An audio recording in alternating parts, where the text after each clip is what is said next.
அமர்ந்து இறைவனை நினைவு கூறுவதற்கும் இறை சிந்தனைகளை அசைப்படுவதற்கும் ஒரு அருமையான வாய்ப்பு. அதுவும் நாம் யாரோடு சேர்கிறோம், யாரோடு பழகுகிறோம் என்பதை பொறுத்து தான் நம்முடைய சிந்தனையும் நம்முடைய கலந்துரையாடலும் அமையும். ஆம், இரு வியாபாரிகள் சந்தித்துக் கொண்டால் அவர்களுடைய பேச்சு வியாபாரத்தை பற்றித்தான் இருக்கும். சுகபோக விரும்பிகள் இரண்டு நபர்கள் பேசிக்கொண்டால் எப்படி சுகமாக வாழ்வது, எங்கே சொல்வது, எங்கே என்ன கிடைக்கும். அதே போன்று ஆலிம்கள் இணைந்தால் அங்கே நிச்சயமாக இறை சிந்தனை தவிர்க்க முடியாத ஒன்று.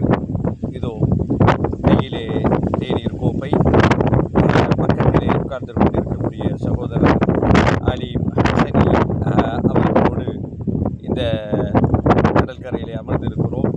பல பேச்சு கலந்துரையாடல் நடந்து கொண்டிருக்கிறது. இறை சிந்தனை, மார்க்கம் சம்பந்தப்பட்ட பேச்சுகள், ஓதுகின்ற காலத்திலே நாம் பயின்ற அந்த கிதாபுகள் உடைய தொகுப்பு, இது போன்ற பல பேச்சுகள். எங்கு நாம் சென்றாலும் சரி, ஐனமா துவல்லு ஃபஸம்ம வஜ்ஹுல்லா, எங்கு சென்றாலும் அல்லாஹ்வுடைய திருமுகத்தை நீங்கள் நோக்கி இருக்கிறீர்கள் என்ற அடிப்படையிலே இறை சிந்தனையோடு நம் வாழ்க்கை நகரட்டும். தொடர்ந்து பயணிப்போம் இன்ஷா அல்லாஹ்.